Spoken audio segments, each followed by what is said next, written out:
Hello, I'm Graeme Park, and welcome to another Creative Futures session where we talk to a variety of creative industry professionals in front of an online audience of students from Glyndwr University. Today, we're joined by a Glyndwr University researcher who's currently working with a health board to increase training provision for fellow artists who are using their talents to help patients across North Wales. Please welcome to Creative Futures, Anthony Jackson. Hello, Anthony. Hi. Nice Thank you very much for joining us today. But before we talk about your current work and your research, because we've got an audience of students, currently level 3 students, tell us a bit about your own background and your journey to where you are today. I mean, first of all, you did a degree at Glyndwr University, didn't you? I did, yep. I came and did my degree in 2011, so 10 years ago this year. I wanted to be a painter right from the outset. Some of you might know John McLenaghan. He was, and Sue Liggett, they were my tutors. And this is kind of some of the work behind me that I would be making, large forestscapes of Erddig. So this is what you did when you were doing your degree, yeah? Mm-hmm. Yeah. And I stayed on to do my master's as well. And I started to involve a lot more narrative. I worked a little bit in animation as well. The master's course is great for diversifying your practice. But like all you will probably be thinking at the end of your degree, I wanted a job at the end, of course. And I'd recently got married as well, coming out of my master's. Didn't want to be in married life without a job. And I found a job in the hospital working as an activity coordinator on a mental health ward. The interview was incredibly difficult, surprisingly, considering the salary. It was unusually difficult. It was a whole day. Fortunately, I got through. And I worked there for 2 years. It was a very different atmosphere to the art school, where it was very relaxed. Anything really goes in the art school. In a mental health ward, there is a very prescriptive way of working, and it took me quite a long time. I was 22, 21 at the time when I first started working there.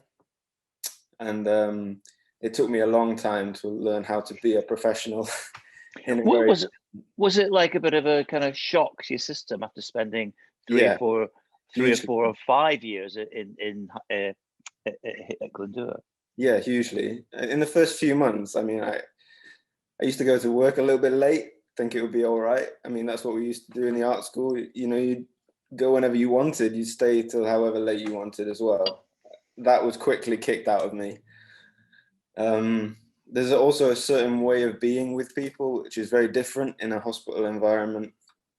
It was a real shock to the system. But what I did manage to do is it changed the way I worked as well, because I had to become far more social practitioner. I was trying to do art activities in this foreign environment.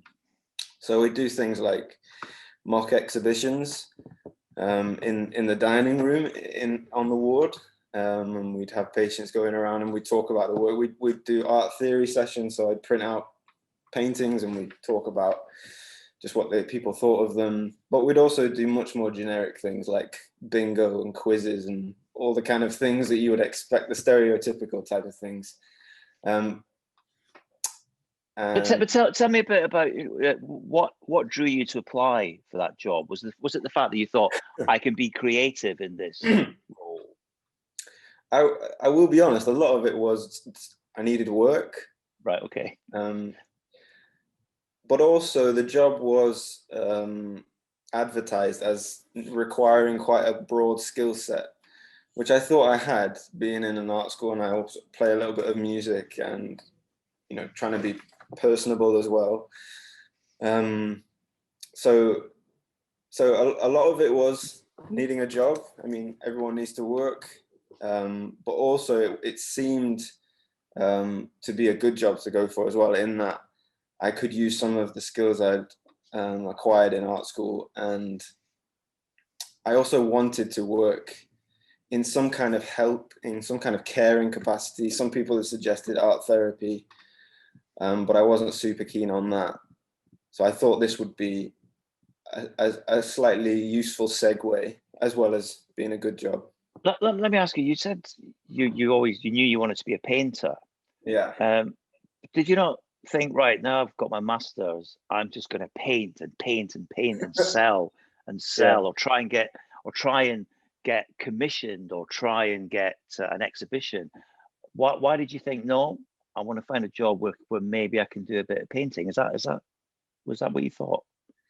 I suppose looking back, I think if I hadn't have got married and hadn't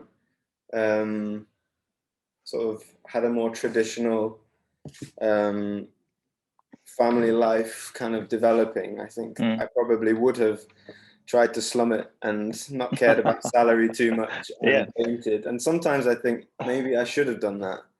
But at the time, I loved my wife and I wanted to just have a job. And I was young. I was really young. I was 21. I didn't know what I wanted to do, really. I'd completed my master's, and I think I was just looking for a little bit of stability after. But I mean, you're right. There is a theme across all these sessions. A lot of the creators you talk to, there's a similar theme. They get to a point where they don't know what they're going to do, so they just try something. And then when you're in a situation, you think, oh, this is quite good, I'm enjoying this. You can then shape it to what you want to do. So how soon into the job did you start to realize that, there was things you could do to make it your job? Yeah. I think quite quickly, in that I knew I was very different from the care staff on the ward itself. The job was quite unusual in that the government had granted money to the health board specifically to increase activity on the ward, because they noticed there was a lack of stimulation for the patients there. So my job was solely to increase activity, and there was no prescribed way of doing that. And you got a budget for this? Did you get a budget?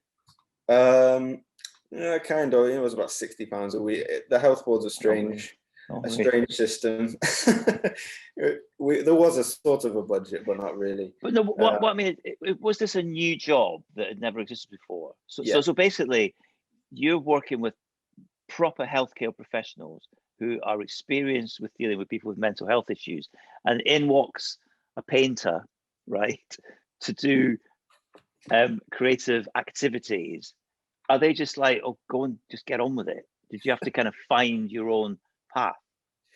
No, there was a lot of tension. I think because the staff on the ward, they didn't particularly understand the role either, because it was so new.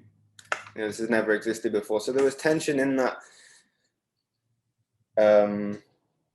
I was also seen as a healthcare worker, in that I would, help people get dressed if they needed to, or serve the dinners if all sorts of those little itty bitty things, making tea for people.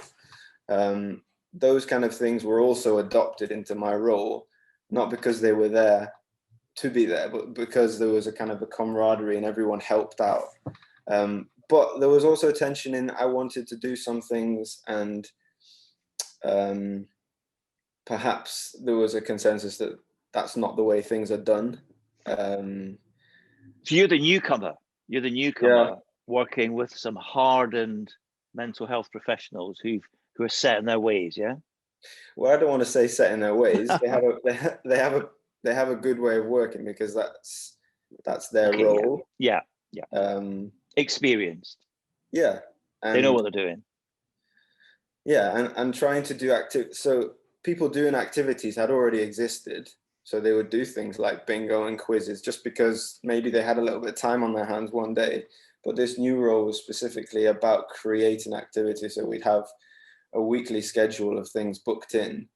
But these were all tailored to the people who were there. And I think the hardest thing was creating that rapport with people. I mean, I was so young, and it still terrified me to talk to somebody new who you never met before. They don't want to be there, because however much we try and take away the stigma of mental health, for some people it's a very difficult thing to admit that you're unwell in that way. And there's me trying to say, do you want to do this? Most people don't want to do that. They want to just try and digest what's happening to them. But there was also a pressure for me to be doing activities. So I did always feel that tension between allowing people just the space to be and to process what's happening to them.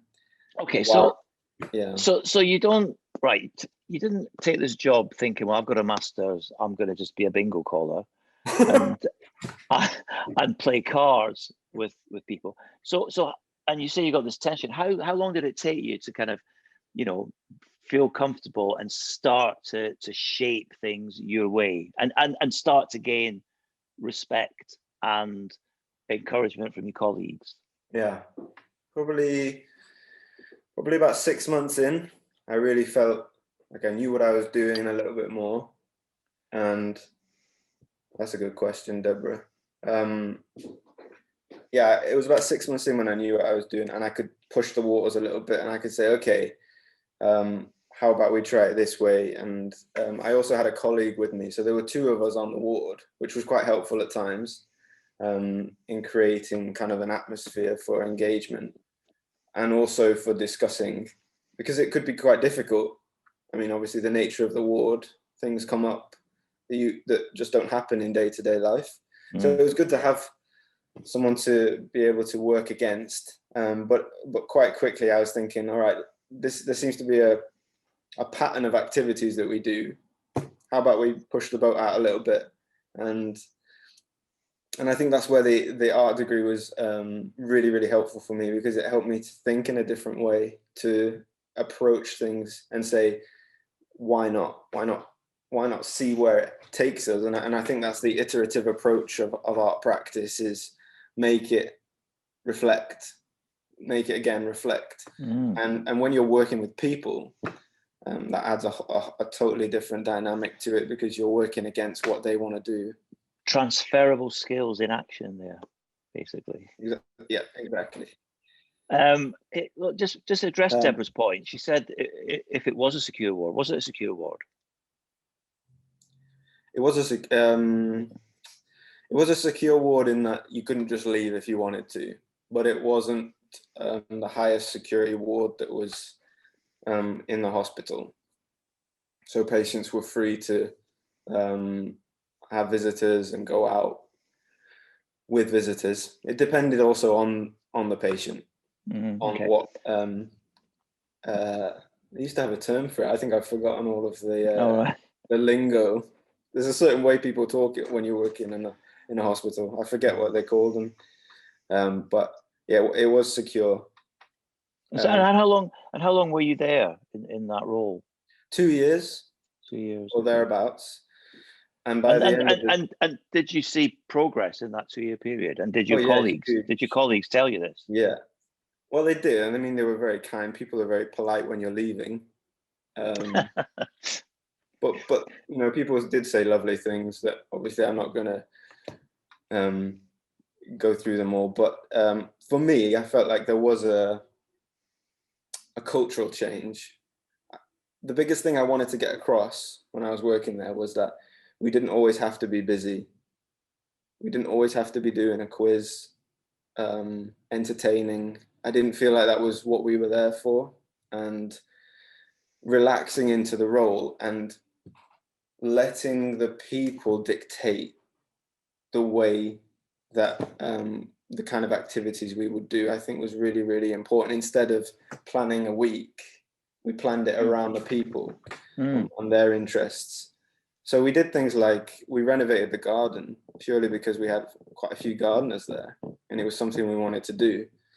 And also I got to paint a lot out there. So, I was quite cheeky and I would spend quite a bit of time out there, and I'd invite people in to try and do it with me because I just wanted to paint. And presumably your paintings are still there, are they? They are, You've made your mark. You're indelibly always going to be there. Bit, yeah. And quite a few things led from that. I hope you signed them. Happenings. I didn't. Anthony. But because of that, we'd have back and sign them. I should do. We had health board officials coming around, and they then invited me to do other thing. So I did a little bit of signage. There was a ward downstairs below the one that we did, and I painted a series of recognizable murals on their doors because it was a dementia ward. Right. It would help to sort of differentiate which room they're in, so they could say, oh, you're in the daffodil room, or the iris, or the you know, I painted a series of flowers, which was good. It was fun. It felt a bit more like I was stepping back into art school then, which was nice. Oh, right. Did you paint the toilet door? No, don't tell us about that. Sorry. Layla wants to know, you did talk about art therapy, but you decided not to pursue art therapy. Can you just explain what art therapy is and why you didn't pursue it? Sure. Art therapy is a distinctive sector of working with an art-based practice within healthcare settings. It's a protected title, so you have to do a master's degree in it, and you have to be accredited usually from the BAAT, which is the British Association of Arts Therapists. And you will sit within a multidisciplinary team within a hospital setting. So you'll be part of a clinical team, and your job will be to help determine what kind of treatment a patient may need. That was quite a generic overview. I'm sure there are lots more, but it's a role that is deeply embedded within the healthcare system. Right. Obviously, I'm not there. Sorry. So you think what you ended up doing gave you more freedom to be creative? Do you think that influenced your decision? And if I hadn't have done that, I wouldn't have done my PhD, which, you know, I'm really, really enjoying. Thank you. Yeah, Neil's put a link to an art therapist's job there. Yeah, and not to say that if you're an art therapist, you don't have freedom within your role. I'm sure there is, but it is also a prescribed job, and there's a code of practice. There's an ethical code of practice, which as of yet doesn't exist for artists who work within health settings. There's no, you don't have to sign up to any kind of. I can see you compared it to student life. I can see why you chose that, because I can see that there would be a lot of similarities, and you obviously developed something for yourself. What Lionel's want to know, what type of art that you do with people in the wards, and did that change depending on the patient's illness? Yeah, it did. Absolutely did. We'd have some patients who loved arts and crafts, you know, depending on your, you know, position on craft. You might hate it, you might love it. I think you have to take personal preference out a lot of the time.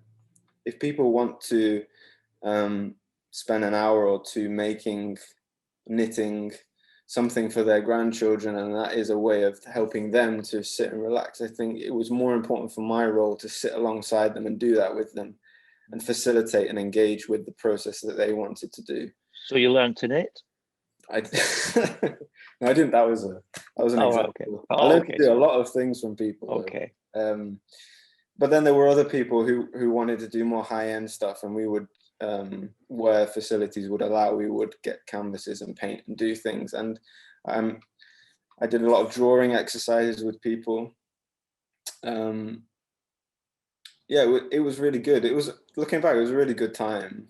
It sounds to me, because in my practice I do so many different things, and it sounds to me like this is a great creative job because you don't know what you're doing from one week to the next. You don't.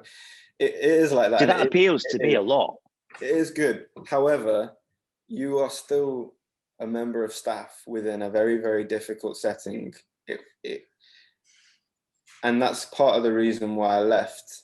Not only was the PhD opportunity came up, but I was looking for work as well because I was really feeling burnt out. Right.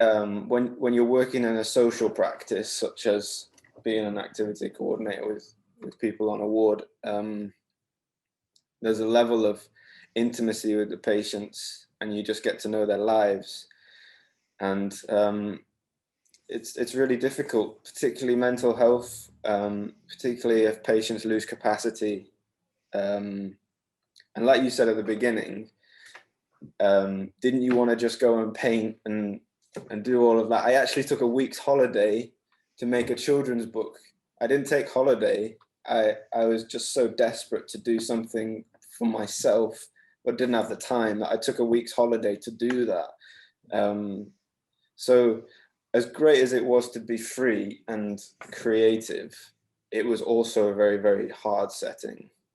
It took a lot out of you. Okay, Jack, well, before we go on to the next stage, Jack wants to know, what was the greatest thing you gained from that experience? That's a great question. Or in fact, anything, not just the greatest thing. What's some of the key things you gained? Just to put you on the spot there. Yeah. There were so many things that 2 years, I think I was just a totally different person coming out the other side of it. I think probably the biggest, or one of the biggest things, was when I realized that we didn't have to bring the activity to them. We could tailor it to what they wanted to do, and just listen to them and their story and who they are. And you just learn so much from these amazing people who've lived beautiful, fruitful, amazing lives. And yeah, the biggest thing I learned, which has sort of come back into the PhD a little bit, is that it has to be around them and who they are, and that social side of my practice, which I didn't have anything of, because I was a painter who loved to be in my studio on my own. And I think that was the biggest thing, was just learning how to be personable. Had you had any experience of mental health or dealing with people with mental health, or if you don't mind me asking, your own mental health, until you got this job? I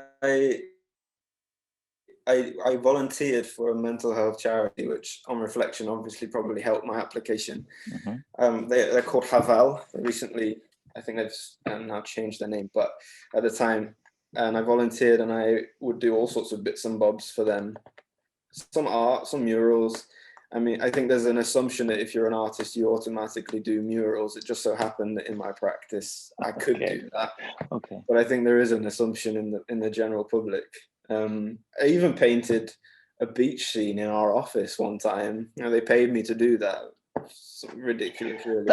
That's interesting. There's you're another creative who's used an example of volunteering work has helped them get paid work. So that's definitely something I just want to back up there for the benefit of our audience. But I mean, has your view or your approach to mental health changed? Because I just know that, you know, mental health's been in the news a lot since the start of the pandemic, and people have had to suffer alone or not been able to meet other people. Has your attitude to mental health changed? Yeah, hugely. I was quite nervous when I first started actually going in, because I was naive and I was young. I had never worked in any kind of setting like that before, and suddenly I was in the lion's den, if you like, meeting people who had all this life experience, and some of them were so gentle and kind and loving and were genuine and were affected in a more sensitive way, and others who were starting to lose capacity were far more vicious because of the illness. And sometimes you would get people who would target you. You would become I mean, it's hilarious to think back, because one woman even accused me of stealing her hair curlers, and I had lost all my hair. Brilliant. And this kept going for weeks, and you know, there's a camaraderie in the staff where you have to sort of be able to offload that kind of work environment. But my attitude to mental health changed completely, because there is a stigma if you've never been in touch with mental health. illnesses before. But what I realized is that they are. This sounds silly, but it happens to everybody. They're people, and it's the stigma shouldn't exist. I know it does, but my attitude changed completely in that I just saw them as people who I wanted to get to know, and sometimes you would develop amazing relationships. I have so many lovely stories. My wife's a mental health nurse. We would exchange stories at home of just the people that you just befriend because you just have that rapport, and it doesn't happen with everybody. You should write a book. At some point, write a book with some lovely pictures in it. Morgan wants to know: did you get any mental health training before you started the job, or were you literally just thrown in at the deep end? I had a week's what they call a week's orientation, as they call it in the NHS, where you learn how to pick up a box, all the silly things, really, how to function professionally within an environment that has a code of practice. They don't teach you how to be with people, how to process information. It's sort of on-the-job training, which, you might have your opinions about whether it's right or wrong. As I say, the job was new, and we had training every couple of months where we'd all get together, all the activity coordinators throughout North Wales. So in a sense, we had training there, but no formal training in terms of kind of clinical social practice. It was just on the job, and I made so many mistakes, so many. Well, you're 21 and it's a new job, and it's a job that's never existed before. I think that's kind of okay to do, I think, but you learn from it. Before we move on to your research, here's a good question from Lionel. Now, Lionel's a former squaddie, and he wants to know, did you meet any former soldiers who might have had post-traumatic stress disorder? And if so, did the art help them? Because he knows what ex-soldiers have seen and done. Yeah.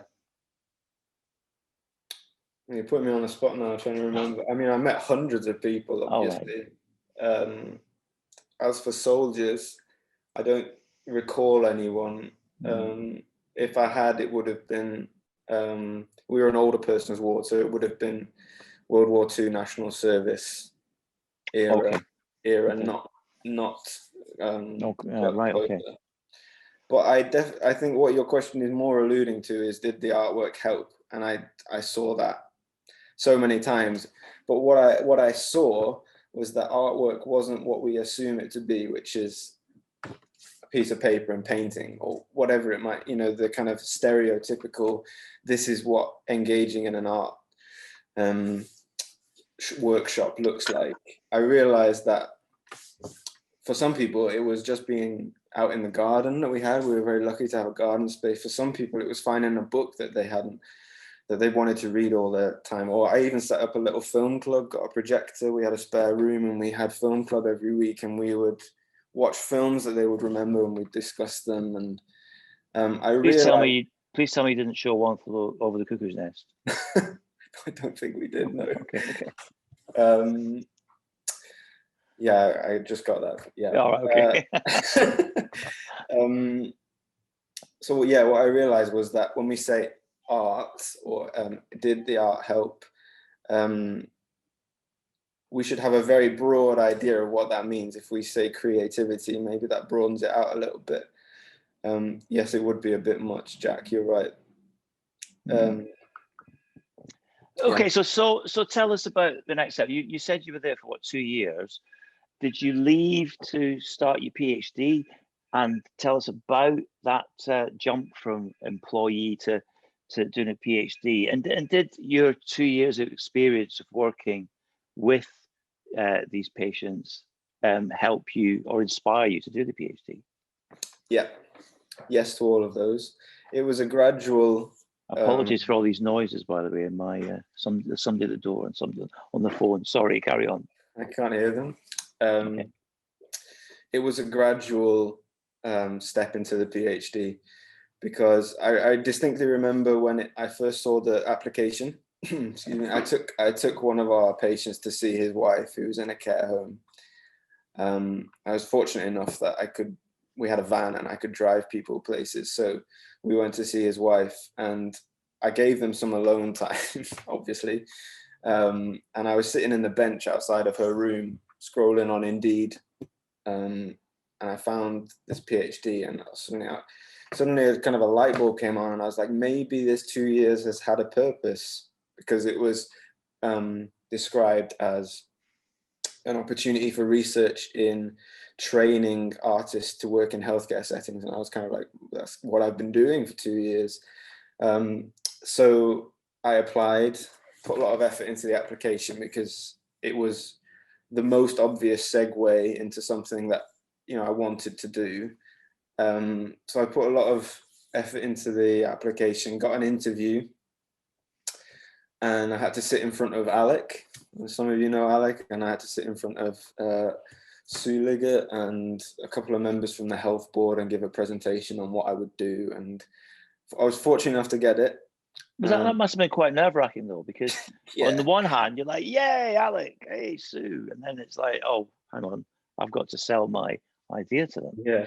I knew Sue all the way through my degree. I didn't know Alec at the time.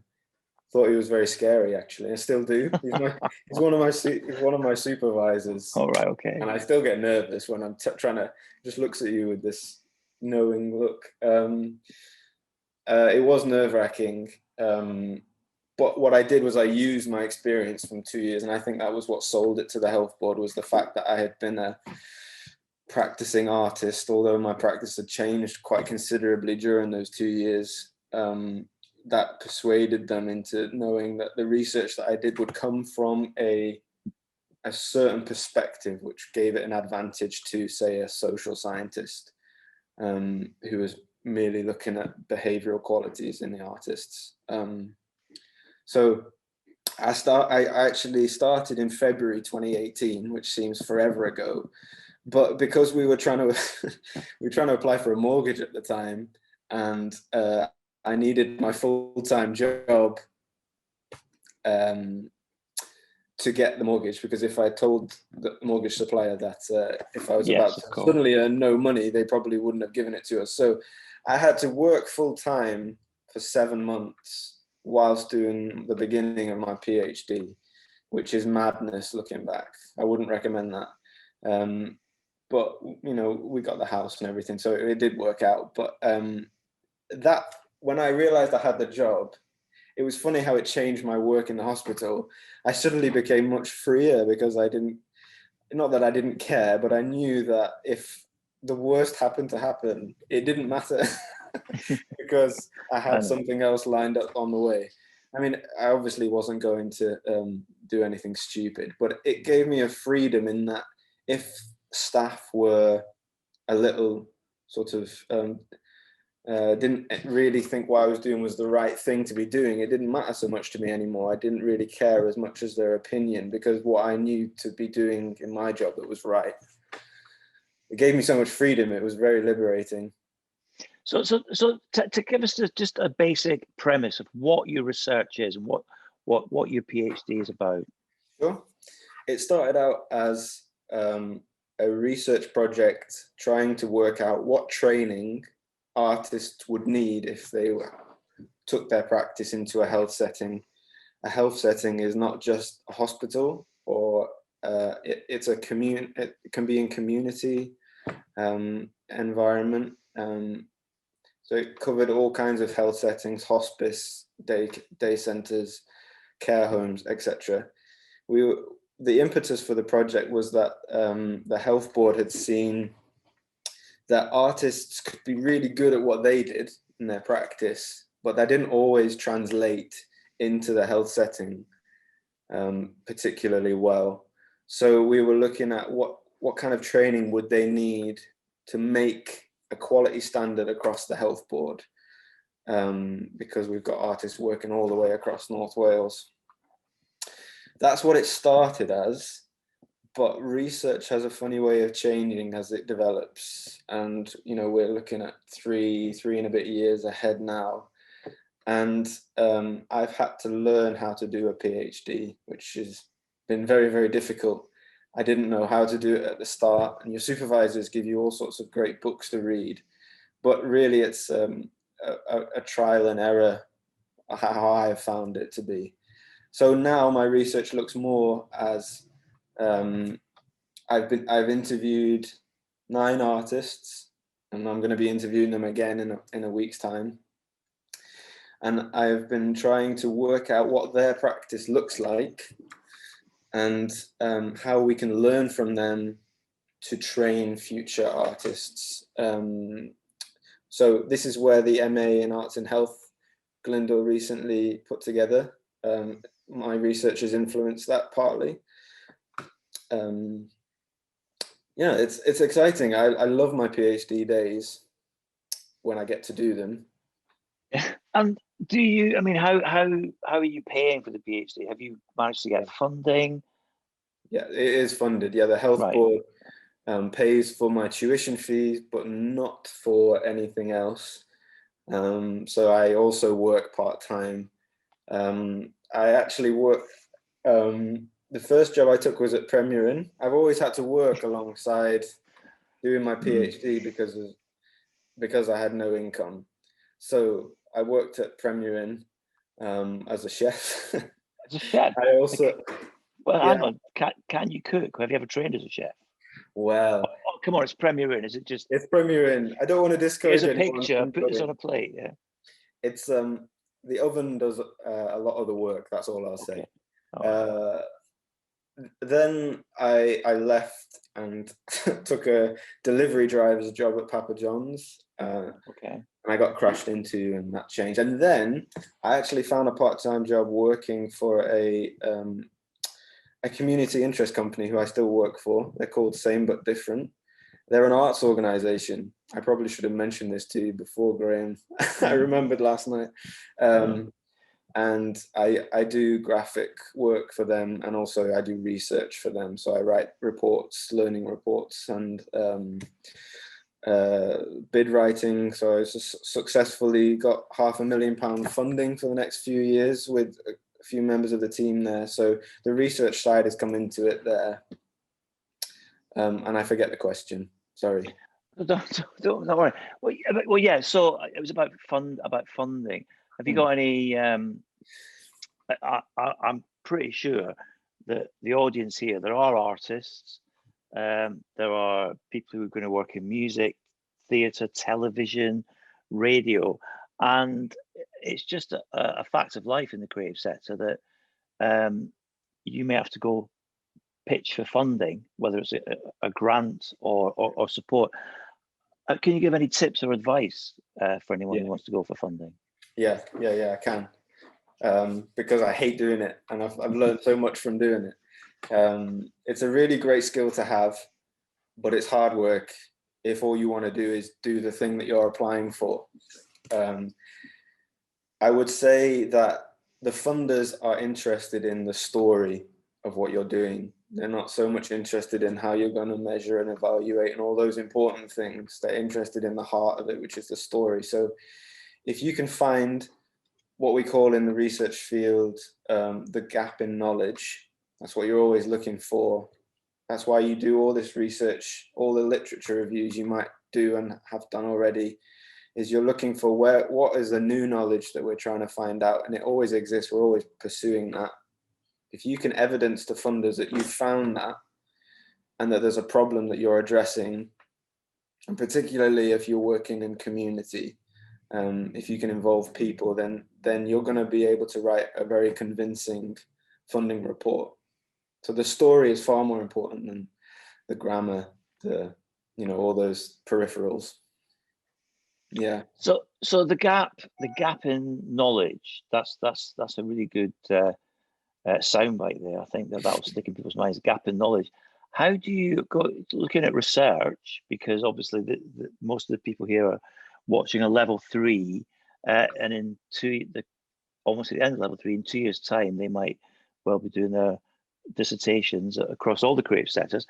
Yeah. What about research? How do you find that gap in knowledge? What tips would you give for students who are researching? Yeah. The first big tip I would give is to feed your curiosity. Research can be very dry if what you're researching isn't what you love. So if you're curious about something, research doesn't become a thing to do. It becomes something natural that you do. You follow that thread of curiosity. And if that happens to align with what you're researching, then that's fantastic, because it just becomes a privilege, not a chore.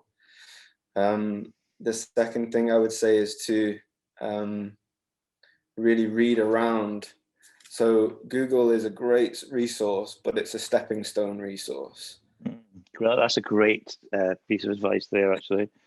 I would say the same for Wikipedia. I would say the same for Google Scholar. All of the first stepping stones are not the places that you want to quote from. They're the second, third, fourth. Once you start getting to the fifth, sixth, seventh stepping stones, that's when you're starting to find your niche.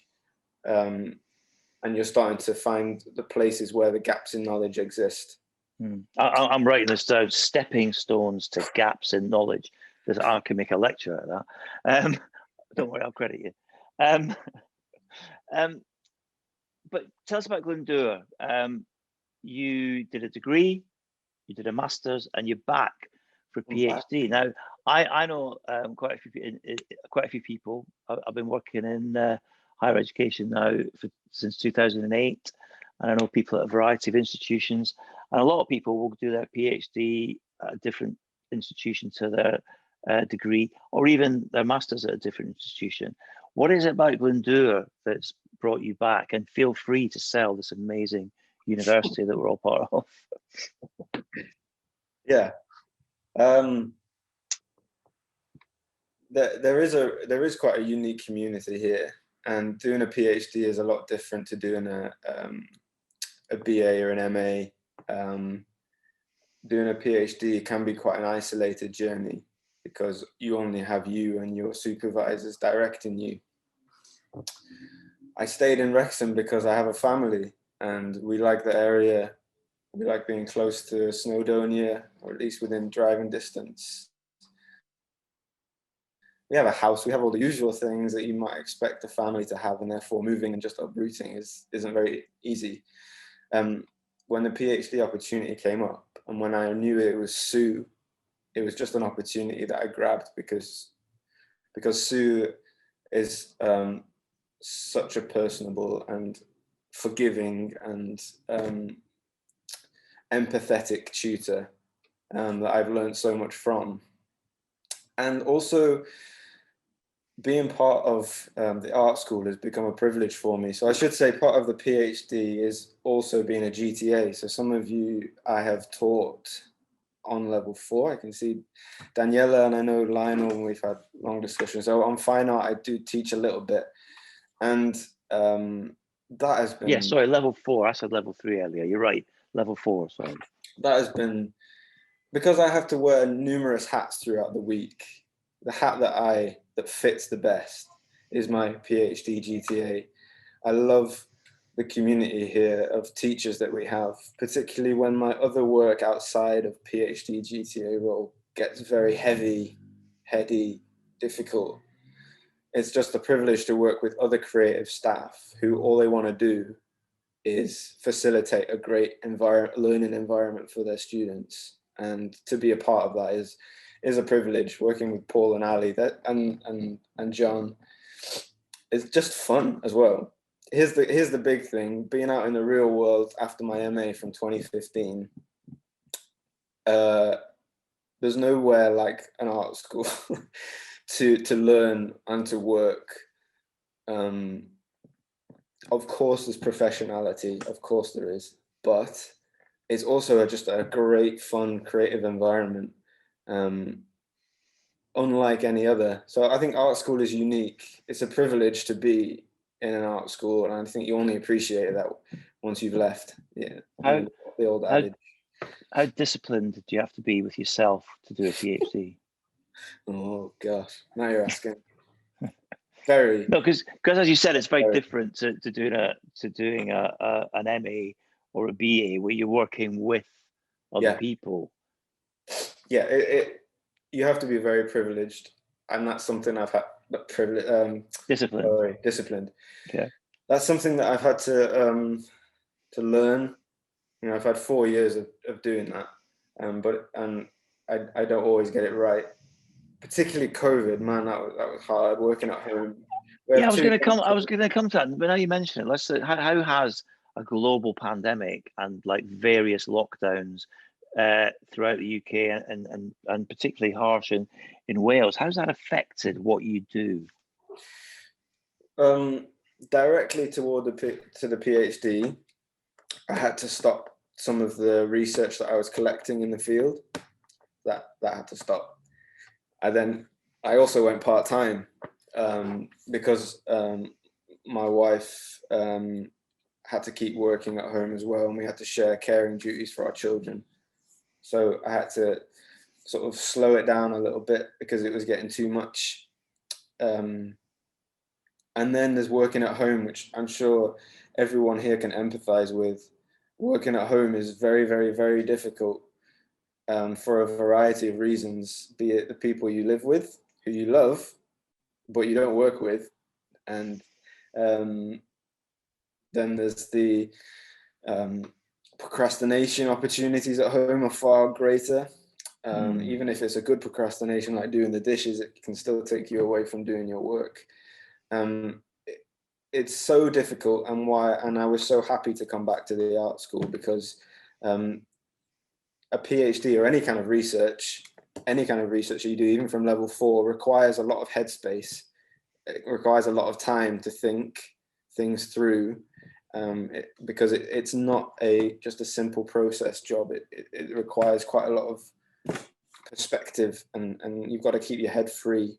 So doing that in an environment where you don't have a lot of time and you're interrupted a lot is almost impossible.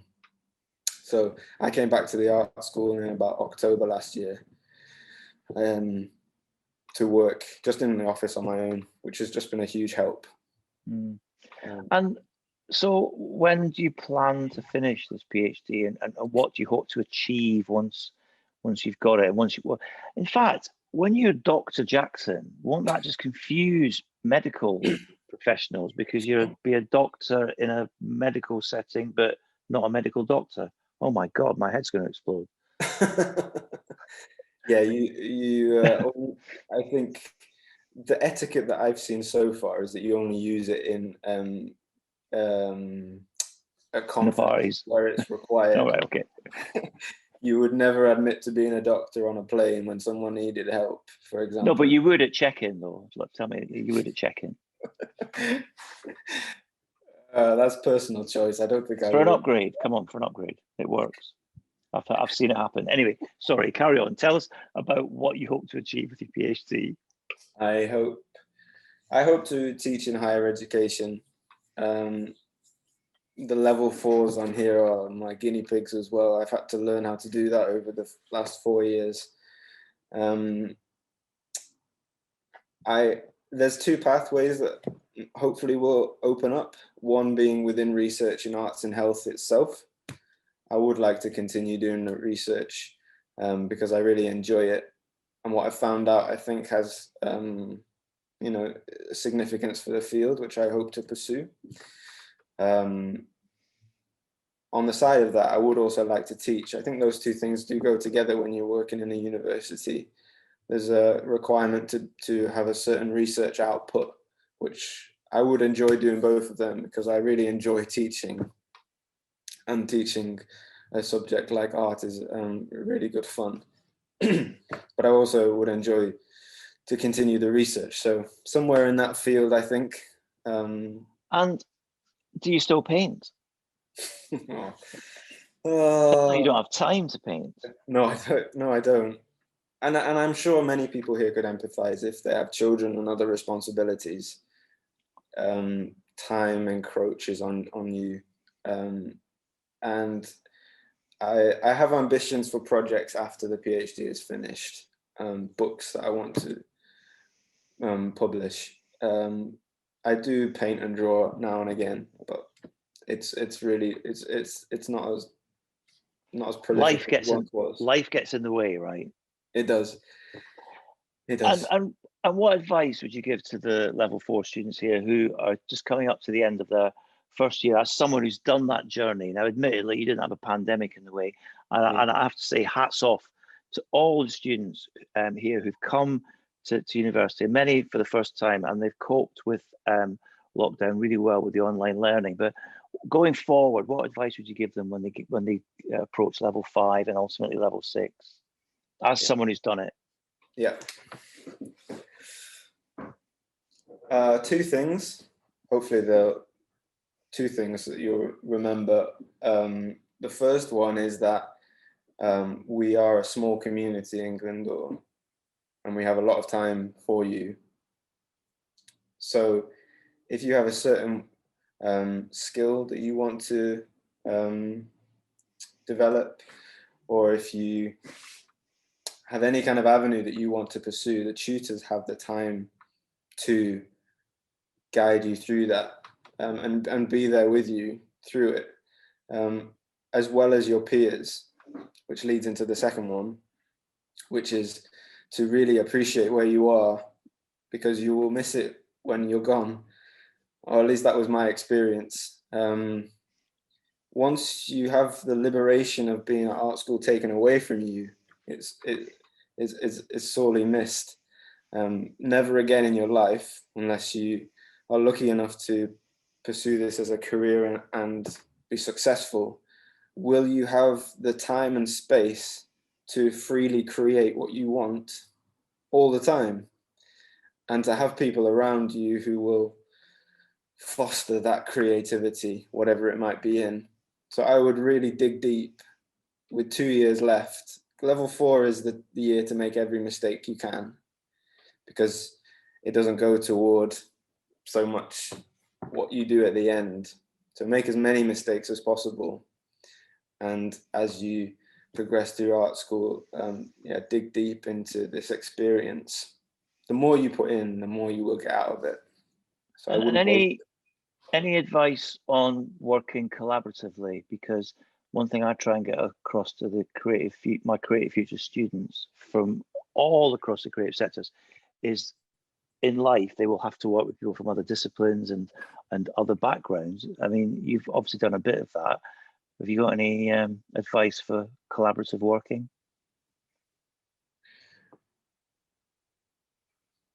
Putting you on the spot there. I'm thinking of like how you said you were thrown into when you're in the mental health ward, thrown into working with people who were not very, at the start anyway, not very open to what you were doing. Yeah, I think you just have you have to have a lot of space for people, and I would say being personable and being human and being open and honest, not taking yourself too seriously, are all very important attributes to have, because we're all on this progressive journey to pursuing a career, and I am in no way there yet, partly why I was surprised to be asked to talk to you all, in that we're all working it out as we go. And I think if you are able to admit that to somebody who will be thinking the exact same thing, then you can develop this kind of working relationship that's built on co-creation rather than co-egos. I think, listen, that is a great way to sign off. The questions have stopped, and in my experience, the questions stop because you cover everything that people are thinking anyway. Thank you very much for joining us. Honestly, some really good advice for someone so young, I think. And good luck with your PhD. And I'm going to put you on the spot here. When the students do come back, you're in the art school. Did you say you're in a cupboard? I am in. Well, yeah, it's a very nice cupboard, and I have 3 chairs spare, and I always have coffee. So you're open to students coming to say hello and pick your brains. I shall, as soon as we get back, I shall make the walk down from the main campus and knock on your door. I will do. And if anybody does have an interest in working in health, I am all for talking about it. I think it's a really interesting, growing area for artists to be working within.